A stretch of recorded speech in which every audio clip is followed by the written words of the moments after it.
Permission दें तो ये बहुत ही टेक्निकल विषय है। अगर मुझे परमिशन दे तो 3-4 मिनट में कहूँ, वरना इस क्वेश्चन को अलग से भी आप कह दें, जल्दी कह दें, शॉर्ट में कह दें।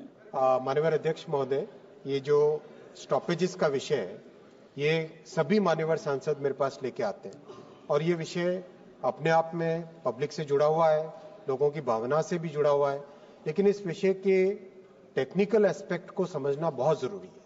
टेक्निकल एस्पेक्ट इस तरह से है कि रेलवे में जो मेंटेनेंस की रिक्वायरमेंट होती है वो हाईवे और दूसरे इंफ्रास्ट्रक्चर से अलग तरह की होती है।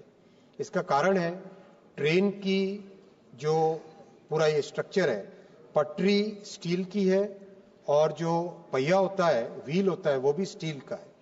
लगातार जब 5-6 हजार टन की गाड़ी, स्टील के पहिए वाली गाड़ी जब चलती है 100 की स्पीड से, 70 की स्पीड से, उससे ज्यादा की स्पीड से, तो पटरी में लगातार डैमेज होता है। अगर आप परमिशन दें तो मैं इसको डेमोन्स्ट्रेट भी करना चाहूंगा। नहीं, वो तो पोस्टर मत कराओ, जनरली बता दो। नहीं, पोस्टर नहीं। जैसे मान लो एक साधारण पेपर है, इसको अगर ऐसे हम खींचें तो ये फटेगा नहीं, लेकिन इसके अंदर एक छोटा सा मान लो माइक्रो फ्रैक्चर हो जाए तो थोड़ा सा खींचने से पेपर फट जाता है। तो ये जो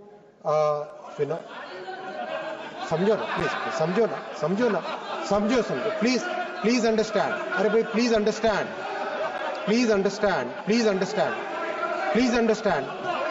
माननीय अध्यक्ष जी, इसीलिए माननीय अध्यक्ष जी, इसीलिए जो पटरी है, पटरी के ऊपर जो माइक्रो दिक्कत है वो टेक्निकल रूप से आपको समझा रहे हैं।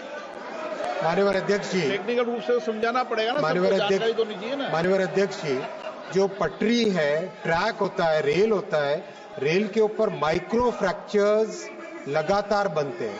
तो जो लगातार माइक्रो फ्रैक्चर्स बनते हैं, उन माइक्रो फ्रैक्चर्स को अगर लगातार रिपेयर नहीं करें तो रेल फ्रैक्चर्स बढ़ेंगे तो एक्सीडेंट्स बढ़ेंगे। इसीलिए सारी दुनिया में 24 घंटे में से out of 24 hours at least few hours are always kept vacant for maintaining the tracks. इसीलिए 2018 में एक बड़ा कठोर फैसला लिया गया था that we must find a way by which we do the entire timetable को, पूरे टाइम टेबल को स्टडी करके हर एक सेक्शन में कम से कम 3 घंटे का एक ऐसा ब्लॉक पीरियड निकालें जिसमें पटरियों को वेकेंट रख सके, खाली रख सके और उसको मेंटेन कर सके। और इसी कारण से बहुत सारे स्टॉपेजेस को हटाना पड़ा था, कई गाड़ियों को भी रोकना पड़ा था। और इसका कोविड से कोई संबंध नहीं है, इसका कोविड से कोई संबंध नहीं है। ये फैसला दिसंबर 2019 में आईआईटी बॉम्बे ने कंप्लीट डिटेल स्टडी करके एक नया टाइम टेबल बनाया था जिसमें कि पूरे देश में पटरियों में कम से कम 3 घंटे का मेंटेनेंस का टाइम मिले। और अध्यक्ष जी, इसका रिजल्ट भी बहुत अच्छा आया है। वो मैं आपको बताना चाहूंगा कि जो पहले करीब 2,500 से ज्यादा रेल फ्रैक्चर्स होते थे, आज अच्छी मेंटेनेंस के कारण और मेंटेनेंस के लिए जो ट्रैक्स को रखना पड़ता है, उसके कारण आज वो रेल फ्रैक्चर्स 250 से कम हो गए। और ये माननीय अध्यक्ष जी, इसीलिए ये मुद्दा कॉम्प्लेक्स है। अगर माननीय सांसद थोड़ा सा भी अगर ढंग से सुनते तो जरूर उनको समझ में आ जाएगा। इसके अलावा भी मैं 1-on-1 भी कई माननीय सांसदों को समझा चुका हूं और ये डिफिकल्ट है, लेकिन ये कठोर कई बार फैसले लेने पड़ते हैं लोगों के हित में, लोगों और विशेषकर लोगों की सेफ्टी के हित में।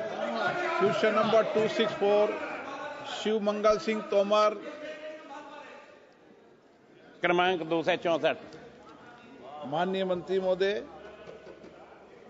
पटल पर रखा हुआ है। ऑनरेबल सदस्य। माननीय अध्यक्ष महोदय, प्रधानमंत्री सूर्य घर मुफ्त बिजली योजना के तहत 2027 तक 1 करोड़ परिवारों को सम्मिलित किए जाने के लक्ष्य को प्राप्त करने के लिए क्या प्रगति भारत सरकार और क्या विशिष्ट कार्य योजना बनाई गई है, विस्तृत जानकारी दें। अध्यक्ष महोदय, माननीय प्रधानमंत्री जी के आशीर्वाद से ये जो पीएम सूर्य घर मुफ्त बिजली योजना जो निकाली है, तो माननीय प्रधानमंत्री जी के जो कई घोषणा है सबका साथ सबका विकास, यही सबका विकास करने के लिए मेरे ख्याल से ये योजना का प्रारंभ ऑलरेडी हुआ है। आज तक 10 लाख घरों पर ये मुफ्त बिजली योजना के कनेक्शन दिए हुए हैं और एक नया पोर्टल बना के जो कुछ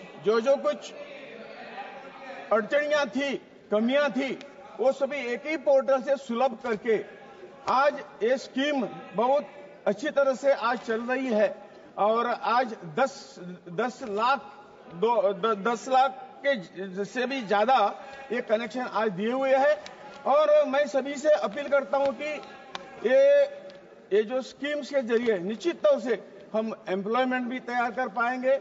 जो कार्बन एमिशन जो हमारी एक पंचामृत के ओर से जो कुछ घोषणा की है पीएम ने, ये कार्बन एमिशन भी हम कम कर पाएंगे और ये सभी के लिए और हर घर को ये योजना लागू करके हम उसका बिल जीरो कर पाएंगे और उल्टा जो कुछ पावर तैयार होगी, एक्स्ट्रा पावर तैयार होगी, उससे उसको फायदा भी मिलेगा, उसके अकाउंट में पैसा भी जाएगा। माननीय अध्यक्ष महोदय, मेरी लोकसभा क्षेत्र में मुरैना श्योपुर में पीएम सूर्य घर मुफ्त बिजली योजना के तहत कितने घरों में सोलर पैनल लगाने की योजना है, उन घरों का सर्वे क्या करा लिया गया है, उन घरों को चिन्हित करने की क्या योजना है, जानकारी उपलब्ध कराएं। और मुरैना श्योपुर क्षेत्र में एक 500 मेगावाट का प्लांट स्वीकृत हुआ, उसमें 4300 हेक्टेयर जमीन आवंटित हो चुकी है, क्या उसको जल्दी प्रारंभ करने की कृपा करेंगे? माननीय अध्यक्ष जी, आपके माध्यम से मैं प्रश्न की जानकारी चाहता हूं। माननीय अध्यक्ष जी, ये जो पीएम सूर्य घर मुफ्त बिजली योजना जो है, ये डिमांड ड्रिवन है। जो इस पोर्टल के ऊपर अपना रजिस्ट्रेशन करेगा, जो मांगेगा उसको स्कीम तुरंत मिलेगी। इसलिए हमने तरह तरह के उपाय किए हुए हैं। हम एक वर्क फोर्स तैयार करने के लिए ट्रेनिंग देके कम से कम 60,000 के आसपास हमने ये वर्क फोर्स तैयार किया हुआ है। जो ये सब काम करने वाले लोग एजेंसी है वो तैयार की हुई है। मेरे पास अभी माननीय सदस्य ने जो कुछ उसके स्पेशल मांगा हुआ है वो रिकॉर्ड मेरे पास अभी नहीं है, मैं उसको रिकॉर्ड भेज दूंगा। और दूसरे इसमें जो उन्होंने 500 किलोवाट की जो कुछ प्रोजेक्ट उन्होंने डाला हुआ है, उसके बारे में भी मैं आपको लिखित स्वरूप से आपको इंफॉर्मेशन दे दूंगा। पीपी चौधरी।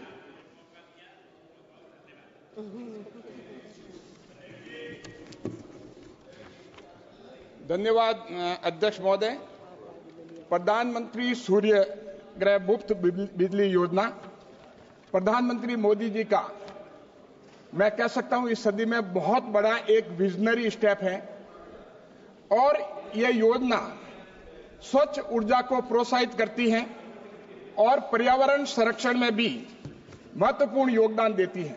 माननीय मंत्री जी ने बहुत विस्तार से सवाल का जवाब दिया, लेकिन मैं माननीय मंत्री जी से चाहूंगा, इस योजना का पर्यावरण पर क्या प्रभाव पड़ा और ये भारत की व्यापक जलवायु कमिटमेंट के साथ किस प्रकार मेल खाती हैं, और इसके साथ साथ इस मुफ्त योजना का गारंटी मुक्त ऋण सुविधा और प्रत्यक्ष सब्सिडी ट्रांसफर व्यवस्था के मामले में मैं मंत्री जी से पूछना चाहूंगा कि आम नागरिक को सशक्त बना रहे हैं, ये किस रूप में बना रहे हैं और रूफटॉप सोलर तक पहुंच को किस तरह सरल बना रहे हैं। धन्यवाद।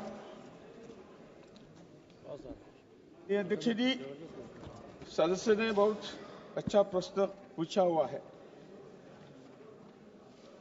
माननीय प्रधानमंत्री जी ने 2021 में COP26 में जो 55 टारगेट हमारे सामने रखे हुए थे, ये थे non fossil energy capacity to increase to 500 gigawatt by 2030, renewable energy usage, 50% of the energy needs to be made from renewable by 2030.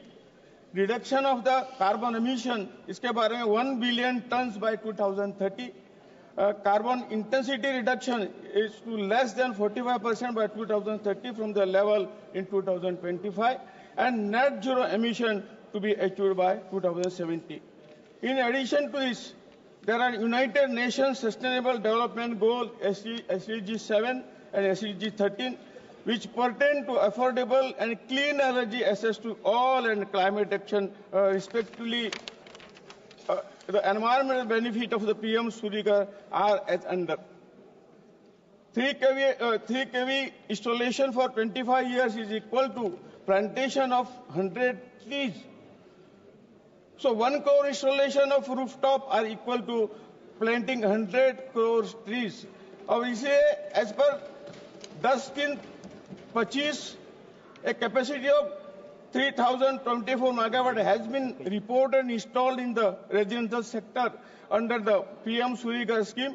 This capacity translated into the annual saving of 2.6 million metric ton of carbon to equivalent emission, which is equivalent to the planting 100 crore tree.